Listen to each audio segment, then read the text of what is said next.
नमस्कार दोस्तों, स्वागत है आपका स्टडी फॉर सिविल सर्विसेज में। वीडियो को पूरा देखिए। कोई भी आपका फीडबैक है, कोई सजेशन है, तुरंत वीडियो में कमेंट करके जरूर बताइए। अच्छा लगे तो वीडियो लाइक जरूर कर लीजिए और ऐसे वीडियो लगातार फ्री में बिना किसी एडवर्टीजमेंट के पाने के लिए चैनल को तुरंत सब्सक्राइब कर लीजिए और बेल आइकन को जरूर टैप कर लीजिए ताकि आगे भी सारे वीडियो आपको मिलते रहे। स्टडी फॉर सिविल सर्विसेज को यूट्यूब में फॉलो करते हैं तो प्लीज ये वाला फ्री टेलीग्राम चैनल जरूर ज्वाइन कर लीजिएगा। सारे नोटिफिकेशन, सारे अपडेट यहीं पे आते हैं, ध्यान रखिएगा। स्टडी फॉर सिविल सर्विसेज का कोई भी पेड ग्रुप अगर आपको ज्वाइन करना है तो सिर्फ 8564805309697523860455 यही नंबर है हमारे, सिर्फ जहां पे कॉल या व्हाट्सएप कर सकते हैं आप। ये मेरा पर्सनल नंबर है, इस पे आप व्हाट्सएप कर सकते हैं 78369261।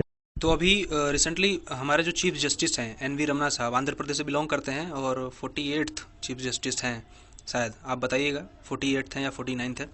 तो इन्होंने एक कॉन्फ्रेंस में एग्जीक्यूटिव और लेजिस्लेचर को बहुत ही फटकार लगाई और ये बोला कि आप अगर न्याय सुनिश्चित करना चाहते हैं तो केवल ये जुडिशरी की ही रिस्पॉन्सिबिलिटी नहीं है, इसमें एग्जीक्यूटिव और लेजिस्लेचर को साथ आके काम करना होगा। तो इस वीडियो में हम बात करेंगे हमारे जो भारत की न्यायपालिका है उसकी समस्याएं क्या हैं और उन समस्याओं को कैसे दूर किया जा सकता है, और थोड़ा सा उस पर भी ध्यान देंगे जो उन्होंने कहा था। आइए शुरू करते हैं इस वीडियो को।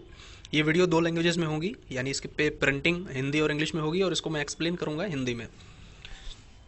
ये है हमारे chief justice of India N V Ramana साहब, मास्टर ऑफ द रोस्टर। इसमें कॉन्फ्रेंस में इन्होंने ये कहा कि लगातार ऐसी टेंडेंसी देखी जा रही है कि कोर्ट का जो ऑर्डर होता है उस पर डिसरिस्पेक्ट दिखाया जाता है और डिसरिगार्ड, अनादर और अवहेलना की जाती है कोर्ट के ऑर्डर की बाय एग्जीक्यूटिव्स। मतलब कई बार आपने देखा होगा कि कोर्ट ने कई मैटर्स पे ऑर्डर किया एग्जीक्यूटिव को इम्प्लीमेंट करने के लिए और उसको इम्प्लीमेंट करने में वो सालों तक लगा देते हैं। जैसे हमारा एक लोकायुक्त वाला जो केस था 2013 का था और उस पर बोला था कि अपॉइंटमेंट करिए लोकायुक्त का ऑल इंडिया लेवल पे, और 2013 के बाद गवर्नमेंट ने कभी उस पर सुनवाई नहीं की, ना ही कांग्रेस गवर्नमेंट ने उसको अपॉइंट करने की कोशिश करी, उस इंस्टीट्यूशन को फुलफ़िल करने की कोशिश करी उसमें जो वैकेंसियाँ थी उसको, और ना ही मोदी गवर्नमेंट ने उसको फुलफ़िल करने की कोशिश करी। 2 साल पहले ये चीज़ें हुई हैं और करीब 2013 के बाद 2019-20 में ये चीज़ें हुई हैं, तो 7-8 साल लग गए गवर्नमेंट के ऑर्डर को इम्प्लीमेंट करने के में। तो इसी पर कंसर्न जताते हुए इन्होंने ये बात बोली थी और ये बात भी बोली थी कि जो भी हम जुडिशरी काम करते हैं, जस्टिस प्रोवाइड कराते हैं, इसमें केवल हमारी एक रिस्पॉन्सिबिलिटी नहीं है। इसमें जब तक कि एग्जीक्यूटिव और लेजिस्लेचर साथ में ना है, बहुत सी ऐसी चीज़ें हैं जो एग्जीक्यूटिव को करना होता है, लेजिस्लेचर को करना होता है, लेकिन वो नहीं करती। और यही रीज़न है कि लगातार बर्डन बढ़ता जा रहा है हमारी इंडियन जुडिशरी पर। जैसे बहुत सी बातें मैं अपने पर्सनल व्यू से शेयर करूं तो वैकेंसीज़ बहुत ज़्यादा है, इंफ्रास्ट्रक्चर कोर्ट्स की हालत बहुत ही ख़राब है। आप अपने लोकल कोर्ट्स में, अपने सिटी के किसी कोर्ट्स में जाके देखिएगा, बिल्डिंगें जर्जर हो चुकी हैं। वहाँ पे न ठीक से बैठने के लिए बेंच होता है, न खाने के लिए कैंटीन होता है, कैंटीन होता भी है तो वहाँ पर ढंग का खाना नहीं मिलता।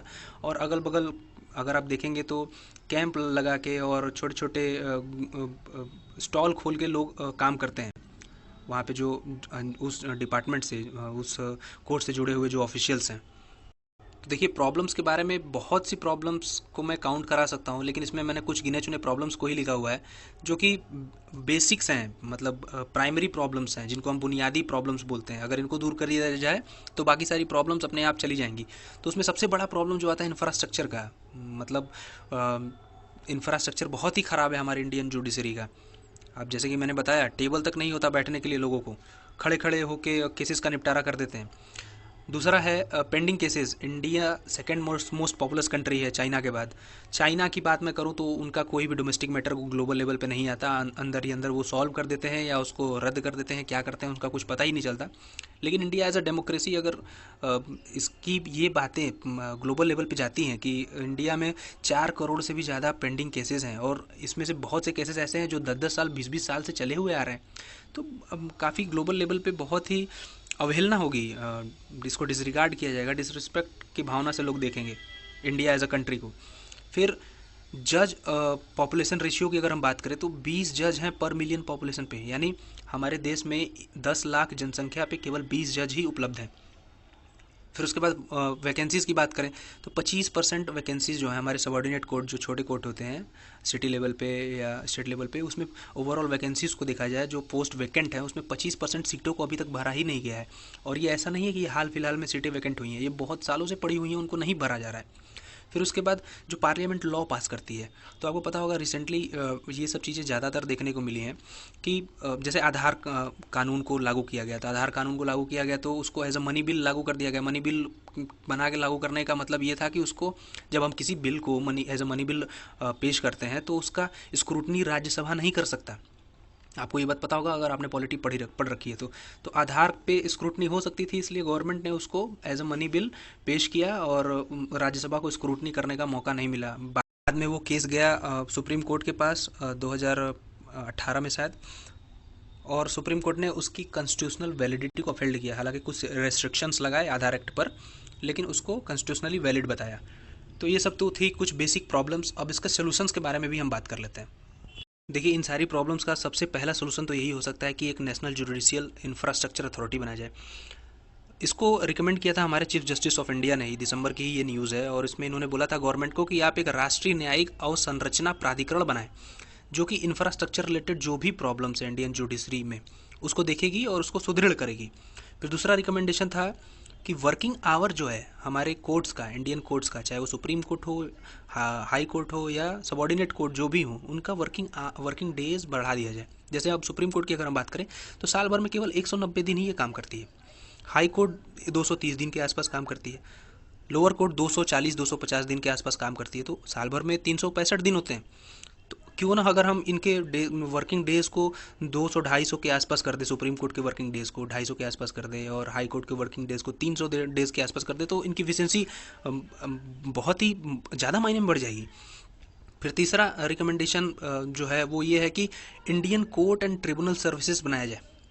जैसे इंडियन एडमिनिस्ट्रेटिव सर्विसेज है, इंडियन पुलिस सर्विसेज है, उसी तरह Indian court and tribunal services बनाया जाए, जिससे कि हम जो फुल वैकेंसीज़ हैं या जो भी उनके रिटायरमेंट से रिलेटेड इश्यूज़ होते हैं, जो ट्रांसफ़र से रिलेटेड इश्यूज़ होते हैं, जिसमें डिसीजन लेने में हमारी गवर्नमेंट को महीनों महीनों सालों सालों लग जाते हैं, उन पर जल्दी जल्दी डिसीजंस लिए जाएँ और फटाफट उसको इम्प्लीमेंट करके इसकी एफिशिएंसी को इंक्रीज़ किया जाए, हमारे कोर्ट्स की एफिशिएंसी को। फिर उसके बाद नेक्स्ट जो रिकमेंडेशन है वो ये है कि वैकेंसीज़ जो हैं, आपको मैंने बताया 25% वैकेंसीज़ सबॉर्डिनेट कोर्ट्स में खाली हैं, तो उसको अगर हम लोग भर देते हैं तो उससे हमारा घाटा क्या होगा। और जल्द से जल्द भरेंगे, कुछ लोगों को रोज़गार मिलेगा, परिवार सुदृढ़ होंगे और केसेस के निपटारे जल्दी जल्दी होने लगेंगे। ये जो बर्डन है 4 करोड़ से भी ज़्यादा केसेस का, ये कुछ हद तक तो कम होगा। फिर उसके बाद लीगल नॉलेज तो है हमारे जो जजेस हैं या जो भी हमारी जुडिशरी है उनके पास। लीगल नॉलेज के साथ साथ आजकल हम देख रहे हैं कि टेक्निकल नॉलेज की भी इम्पोर्टेंस बहुत बढ़ गई है।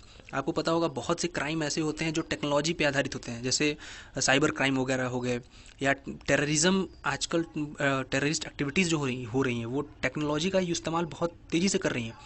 जैसे बिटकॉइन वगैरह से, क्रिप्टो करेंसी वगैरह है, इनसे हम मनी लॉन्ड्रिंग के केसेस के बारे में लगातार सुनते रहते हैं। तो टेक्निकल नॉलेज भी प्रोवाइड कराने की जो बहुत ज़रूरत है। और जो हमारे जुडिशरी के एग्ज़ाम्स होते हैं, उस PCSJ के एग्ज़ाम होते हैं, उसमें टेक्निकल सब्जेक्ट्स को भी इंक्लूड करने की आजकल नीड फील की जा रही है। फिर एक सबसे बड़ा रिकमेंडेशन जो मुझे लगता है, जो सबसे बड़ा रिकमेंडेशन है वो ये है कि जो भी लॉ हमारे लेजिस्लेचर बनाता है उसको प्रॉपर वे से, जिस तरीके से हमारे कॉन्स्टिट्यूशन में बताया गया है कि इस स्टेप्स को फॉलो करते हुए हमें किसी लॉ को बनाना है, या जो आज तक इवॉल्व हुआ है हमारे लेजिस्लेचर के द्वारा, जो स्टेप्स इवॉल्व हुए हैं उनको फॉलो करते हुए ही किसी लॉ को पास करने की ज़रूरत है। जैसे बहुत से कंडीशन में हमने देखा है कि गवर्नमेंट जो है किसी लॉ को पास कर देती है, बहुत ही तेज़ी से पास कर देती है, बिना प्रॉपर जो प्रोसीजर हैं लेजिस्लेचर द्वारा इवॉल्व किए हुए अभी तक के, उसको फॉलो किए हुए। जैसे पार्लियामेंट स्टैंडिंग कमेटी जो है उसको बहुत से लॉ नहीं दिए ज़्यादा डिस्कस करने के लिए। तो इन सारे चीज़ों को फॉलो करते हुए ही हम जुडिशरी को अपने देश में सुदृढ़ कर सकते हैं और एक बेटर जुडिशरी के रूप में इवॉल्व कर सकते हैं। तो यहीं पर इस वीडियो का समापन करते हैं। ये वीडियो था about Indian judiciary, their problems and their most possible solutions. मेरा नाम है नितेश सिंह, आप देख रहे थे study for civil services. Stay tuned, I am signing off. Thank you.